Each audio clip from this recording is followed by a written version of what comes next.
Hello everyone, welcome back to Nepal online school. स्वागत छ तपाईँहरूलाई हाम्रो आइडी बेस्ड लर्निङ प्लेटफर्ममा। हामी चाहिँ ग्रेड 8 को कम्पलसरी म्याथमेटिक्स भन्ने सब्जेक्ट पढिरहेको छौँ र कम्पलसरी म्याथमेटिक्समा चाहिँ मैले तपाईँहरूलाई पर्सेन्ट भन्ने च्याप्टर पढाइरहेको छु है। र पर्सेन्टमा चाहिँ मैले तपाईँहरूलाई पहिला योभन्दा अगाडि चाहिँ जेनरल कन्सेप्टहरू अनि इन्ट्रोडक्सनको रूपमा कन्सेप्टहरू अनि त्यसको के गर्ने फर्मुलाहरू 2-4वटा लेखाइदिएको थिएँ। अनि त्यस पछाडि हामीले अलिकति एक्जाम्पलहरू पनि सल्भ गऱ्यौँ त्योसँग रिलेटेड। र अहिले चाहिँ हामी एक्सर्साइज गर्दैछौँ है। एक्सर्साइजमा चाहिँ मैले तपाईँहरूलाई क्वेसन नम्बर 1 2 3 4 5 6 7 सम्म सकाएँ र अब हामी क्वेसन नम्बर 8 सुरु गर्छौँ है त। ल क्वेसन नम्बर 8 सुरु गरौँ है।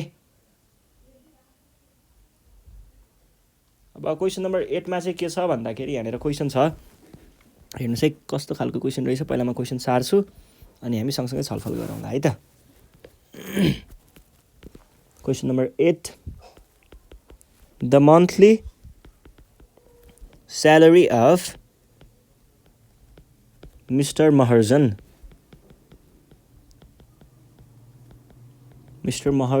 was rupees 7,500 before last year. भनेको यो वर्षभन्दा अगाडि भन्न खोजेको।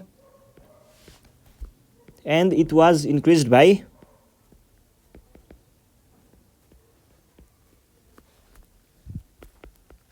10% last year. Again, it was increased by 20% this year. यो वर्ष पनि तलब बढेको रहेछ है। This year. How much was his salary last year?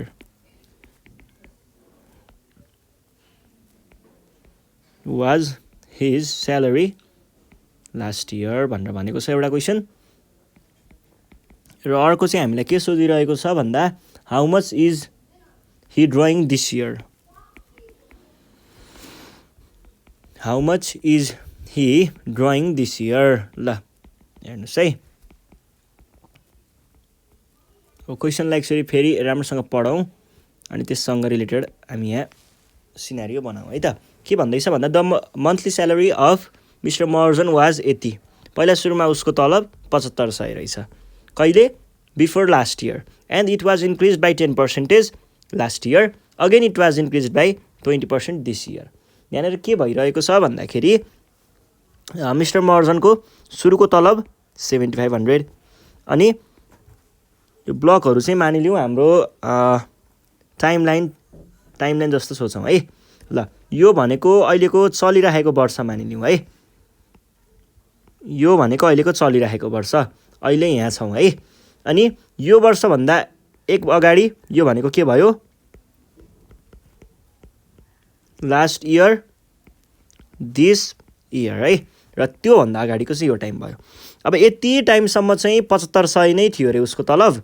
यो टाइमभरि उसको तलब कति थियो? 7500 थियो। यहाँबाट जब ऊ यहाँ पुग्यो, यहाँ पुग्ने बेलामा के भयो? इन्क्रिज बाई 10% भनेको 10% इन्क्रिज भयो। अनि यो 10%मा के भयो भन्दाखेरि यहाँनिर पुग्दासम्म उसको 10%ले इन्क्रिज भइरहेको थियो। ठ्याक्क यहाँ पुग्दाखेरि चाहिँ के भयो त? त्यो 10% को पनि फेरि 20% बढ्यो। 10% जोडिएर नयाँ बन्यो नि, जुन उसको नयाँवाला स्यालेरी जुन आयो नि, त्यसको पनि फेरि 20% बढेर यहाँ पुग्यो 20%। अब हामीलाई सोधेको के छ भन्दाखेरि उसको स्यालेरी यो समयमा कति थियो लास्ट इयरमा, र अहिले उसले कति स्यालेरी लिँदैछ भनेर सोधेको छ है।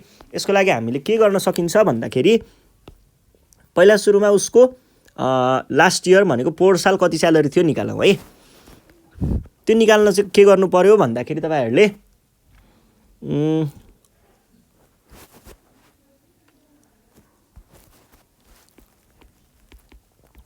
स्यालेरी लास्ट इयरको कति हुने भयो? यो भनेको पहिला इनिसियल स्यालेरी 7500, त्यसमा इन्क्रिज है, बढेको हो नि त। इन्क्रिज भनेको प्लस हुनु पर्यो, बढेको भएर प्लस 10% अफ के को 10%? उसको पहिलाको स्यालेरीको 10% भने पछाडि 7500। यो भनेको 7500 10/100 इन्टु 7500 दुईटा जिरो गयो दुईटा जिरो गयो यो भनेको 7500 प्लस 750 यो भयो उसको कहिलेको स्यालेरी 4 सालको स्यालेरी यसको टोटल चाहिँ कति आउँछ भन्दा 75 2 22 8250 आउँछ है 8250 चाहिँ उसले 4 साल लिएको स्यालेरी रहेछ अब यो टाइममा उसको स्यालेरी कति रहेछ त यहाँ 10% नलेखेर कति लेख्नु पर्यो 8250 8250 उसले अहिले स्यालेरी लिइरहेको रहेछ 4 साल स्यालेरी लिइरहेको रहेछ अब 4 सालको ठ्याक्क इन्डमा चाहिँ के भयो उसको स्यालेरी फेरि बढ्यो 20% ले बढ्यो अब त झन् भनेपछि के हुने भयो स्यालेरी दिस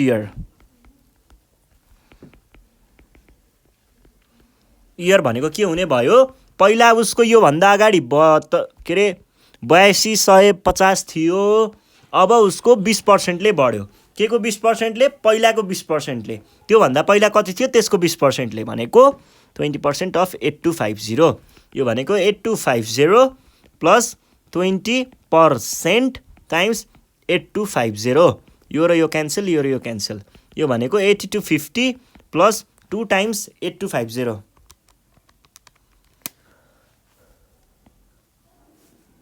825 मात्रै होला यो भनेको आयो 1650 है अब त्यसो हो भनेदेखि नयाँ स्यालेरी उसको कति भयो त टोटलमा स्यालेरी 9900 भनेपछि उसले अहिले स्यालेरी 9900 चाहिँ रिसिभ गर्दै रहेछ भन्ने कुरा थाहा भयो है ल यो पनि भइहाल्यो अब हामी नेक्स्ट क्वेसन सल्भ गरौँ नेक्स्ट क्वेसनले चाहिँ हामीलाई के भनिरहेको छ भन्दा in 2009 AD the number of tourists who visited Nepal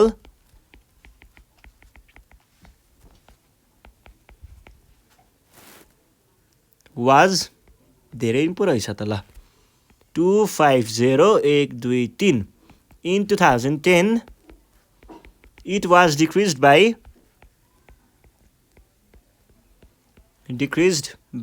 5% and in 2011 it was increased by 40%.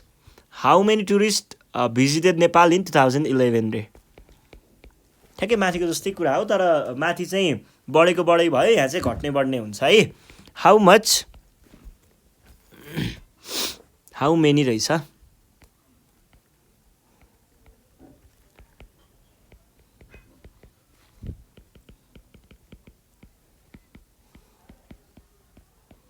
in 2011 ल यसमा पनि एउटा सानो टाइमलाइन बनाऊँ है 2009 देखि 2011 सम्मको ब्लग बनाउँदा पुग्छ 2009 को कुरा छ 2009 मा के रहेछ टुरिस्टहरू 2,50,000 जना आएको रहेछन् तर के भइदिएछ भन्दा 2009 देखि 2010 मा चाहिँ ठ्याक्कै 5% ले घटेछन् डिक्रिज भएछ कतिले 5% ले अनि त्यो 5% ले यहाँ के भयो 250,000 माइनस 5% अफ यही हुने भयो यो भएपछि अब यसको इन्डमा फेरि स्वात्त बढेछन् कति पर्सेन्टले 40% ले अब पत्ता लगाउनुहोस् 2011 मा मान्छेहरू कति भित्रिएका थिए कति टुरिस्ट चाहिँ नेपालमा भित्रिएका थिए भन्ने चाहिँ क्वेसनले सोधेको कुरा भयो ल अब हामीले यसलाई कसरी सल्भ गर्न सक्छौं भन्ने कुरातिर लागौं है पहिला सुरुमा हामीलाई के थाहा छ 2,50,000 जना फर्स्टमा थिए 2009 मा थिए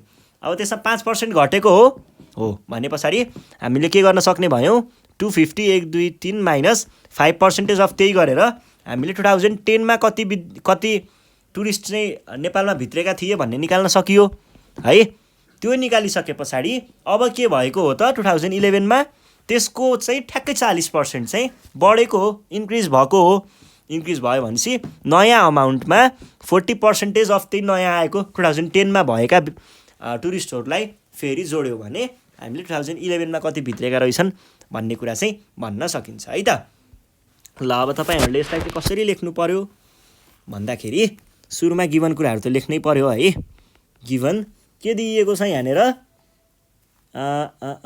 ल 2009 टुरिस्ट्स भिजिटेड इन नेपाल कहिले 2009 मा कति 250 1 2 3 है यतिजना टुरिस्टहरू चाहिँ नेपालमा 2009 मा चाहिँ भित्रिएका रहेछन्। अब त्यसो हो भनेदेखि टुरिस्ट इन्क्रिज्ड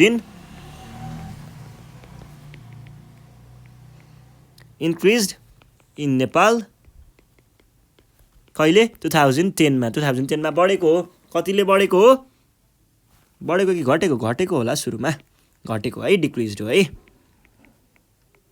डिक्रिज्ड कतिले 5% अफ यो माथिको भनेको कति हुने भयो 5% अफ माथिको भनेको 250 1 2 3 है पहिला सुरुमा घट्यो घटिसके पछाडि यो भनेको कति आयो 5% इन्टु 250 1 2 3 0 0 0 0 कति आयो 125 अनि 1 2 यति चाहिँ घटेको रहेछन् यति टुरिस्टहरू चाहिँ घटेर रहेछन् भन्ने कुरा भयो।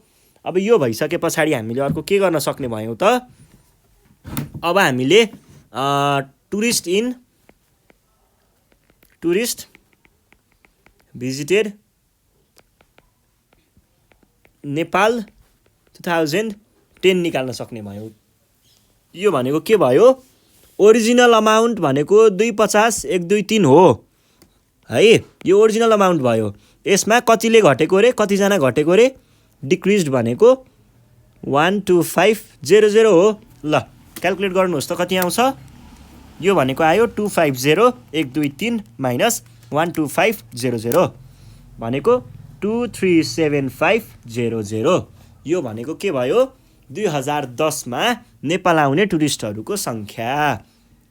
अब हामीलाई के चाहिएको छ हामीलाई चाहिएको त 2011 मा कति भित्रिए हो त्यसको लागि हामीले के भन्न सक्छौँ क्वेसनले नै दिएको छ आफैले 40% ले चाहिँ बढेको थियो भनेर त्यसमा हामीले के भन्न सक्छौँ टुरिस्ट्स इन्क्रिज्ड इन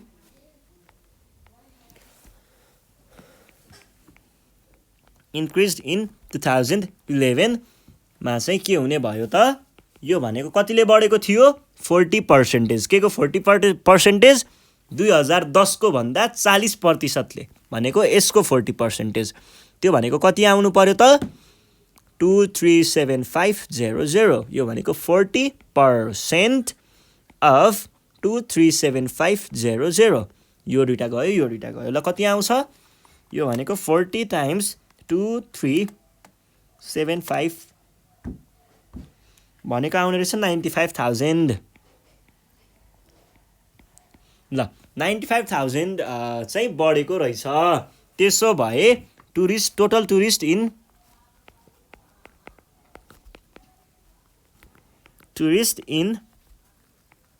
भिजिटेड है भिजिटेड नेपाल कहिले 2011 भनेको कति हुने भयो 2010 को मा 2010 मा कति थियो 2010 मा 237,500 यसमा कतिजना बढेको 95,000 जना बढेको यो भनेको कति आउने भयो त यो भनेको 23 यो भनेको आयो 332,500 भनेपछि यति टुरिस्टहरू चाहिँ भित्रिएको रहेछन् भन्ने कुरा थाहा भयो है। ल यो भयो अब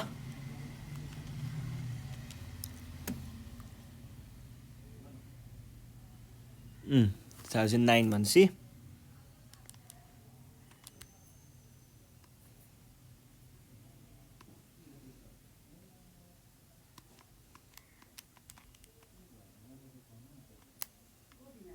into 0 हैन 1.4 ल यसलाई गर्ने अर्को ट्रिक एउटा सजिलो ट्रिक चाहिँ म तपाईहरुलाई सिकाइदिन्छु है।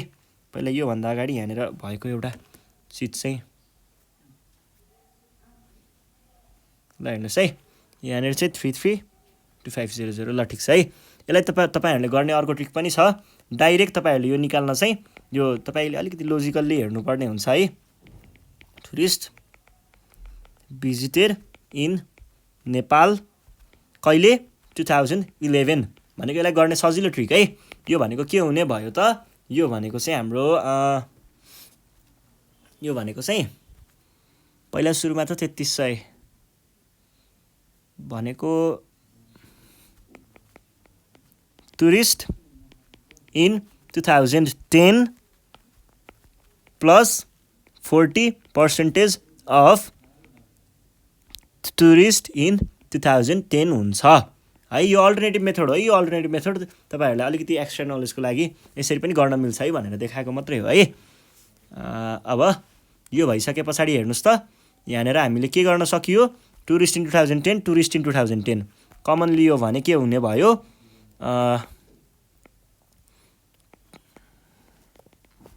टुरिस्ट इन 2010 भनेको यो भनेको चाहिँ नम्बर हो है खासमा। यो यहाँनिर हामीले निकाल्यौँ नि टुरिस्ट इन 2010 हो, यो नम्बर भन्न खोजेको हो के। यो नम्बर 2010 कमन आयो, यहाँ बाँकी रह्यो 1 प्लस यहाँ बाँकी रह्यो कति 40%।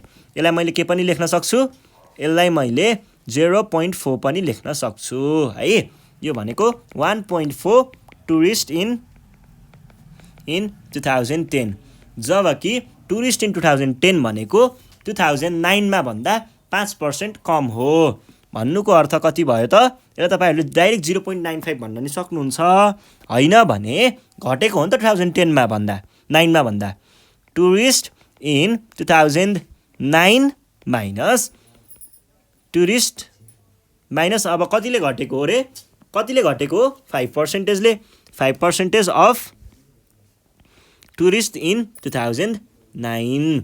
योमा हेर्नुहोस् त 2009 कमन आयो है, भनेपछि 1.4 अनि TOURIST टुरिस्ट इन 2009 कमन लिएको अनि 1 माइनस 5% भनेको 0.05। यो भनेको के हुने भयो त 1.4 अनि टुरिस्ट इन 2009 को भ्यालु हामीलाई थाहा छ, यसलाई भ्यालु नै राखिदिउँ। यसको भ्यालु कति छ, क्वेसनले दिएको चिज हेर्नुहोस् त ल कति छ, त्यसको भ्यालु भनेको कहाँनिर पो छ, 2,50,000 टाइम्स 1 माइनस त्यो भनेको 0.95। ल यसको मल्टिप्लिकेसन गर्नुहोस् त, एन्सर आउँछ 332500 है। यो अब तपाईँहरूले यसरी पनि गर्न सक्नुहुन्छ, तर बेस्ट सजेसन भनेको चाहिँ यो माथिकै तरिकाले गर्नुहोस्, धेरै कुरा बुझिन्छ है। यो चाहिँ जम्पिङ मेथड हो है, यो झ्यापझ्याप गर्नको लागि इन्ट्रान्सहरूतिर यस्तोमा काम लाग्ने मेथड हो। यस्तो क्वेसन चाहिँ तपाईँहरूलाई पछि यदि तपाईँहरू चाहिँ के अरे म्यानेजमेन्ट फिल्डमा जानुभयो भने सिमेट गर्दा सिमेटको एक्जाम लिने बेलामा चाहिँ यस्तै छिटो गर्नुपर्छ के, त्यही भएर अहिले देखाइदिएको एक झलक। ल अर्को क्वेसन हेरौँ है। अर्को क्वेसन चाहिँ छ क्वेसन नम्बर सी, के भन्दैछ भन्दा the population of A town is 80,000 अनि if the rate of growth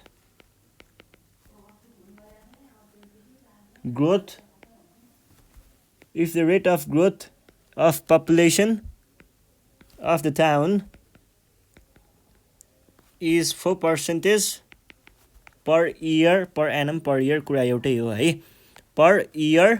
अनि के भन्दैछ भन्दाखेरि estimate the population of town at the end of 2 years भनेर भनेको छ है। estimate the population of town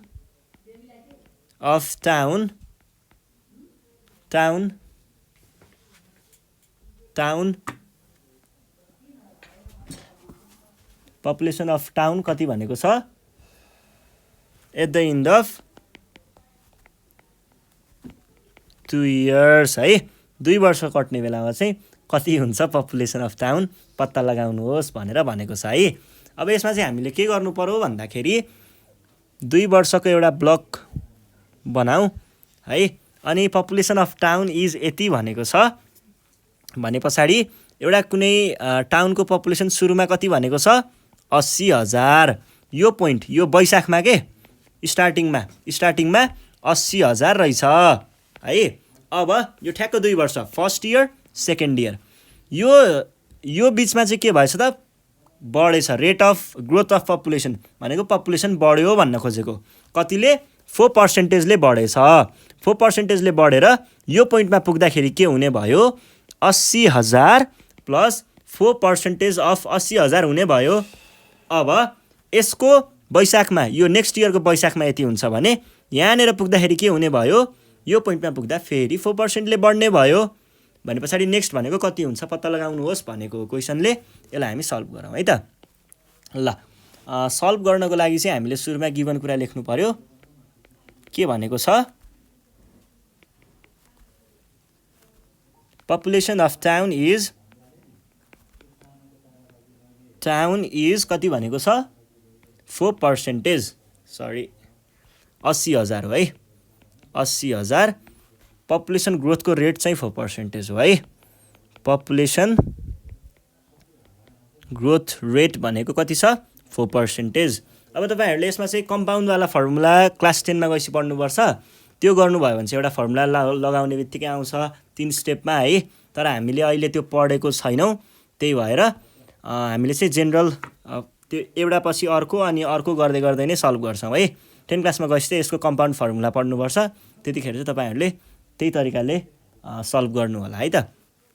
ल पहिला सुरुमा 4%, त्यसो भए at the end of first year, पहिलो वर्ष सकिने बेलामा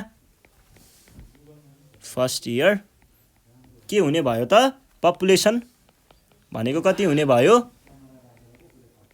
ओरिजिनल प्लस, यसलाई मैले पपुलेसन 1 भने है, पी फर्स्ट भने ल, P first original plus 4% of original population. यो भनेको के भयो, ओरिजिनल कति छ 80,000 प्लस 4% भनेको 4% भनेको 0.04 हुन्छ है। 0.04 टाइम्स ओरिजिनल भनेको 80,000 यो भयो। ल क्याल्कुलेट गर्नुहोस् त कति आउँछ, 80,000 प्लस 0.04 इन्टु 80 1 2 3 83200 भयो है। ल भनेपछि पहिलो वर्षको इन्डमा यति हुने रहेछ। So at the end of second इयरको इन्डमा मैले P2 भने, P सेकेन्ड यो भनेको P फर्स्ट पहिलो वर्षको इन्डमा प्लस कतिले बढ्छ, फेरि पनि 4%ले बढ्छ। 4% अफ कुनवाला P, सरी P कति हो यो, P सेकेन्ड होइन फर्स्ट, P फर्स्ट। यो भनेको कति आउने भयो त, यो भनेको 83200 प्लस 0.04 टाइम्स 83200, यो भनेको कति आउँछ, यो भनेको आयो 86528। ल सकियो है त, यति नै हो, यो कुरा पनि सकियो है। ल आज हामी यति नै गर्छौँ। योभन्दा नेक्स्ट सिरिजमा हामी क्वेसन नम्बर 9 लिएर आउनेछौँ। त्यतिखेरसम्मको लागि चाहिँ नेपाल अनलाइन स्कुल बिदा माग्न चाहन्छ। तपाईँहरू चाहिँ घरमा बसेर प्र्याक्टिस गर्दै गर्नुहोस्। केही प्रब्लम भयो भने हामीलाई कन्ट्याक्ट गर्न सक्नुहुन्छ 9849595895, सजिलो नम्बर छ है। यसमा कन्ट्याक्ट गरेर चाहिँ आफ्नो प्रब्लमहरू तपाईँहरूले भन्न सक्नुहुन्छ। अनि यही है नम्बर। अनि साथीहरूलाई भिडियो सेयर गर्दै गर्नु होला र सब्सक्राइब गर्न नबिर्सिनु होला है त। यति भन्दै बिदा माग्छु, धन्यवाद।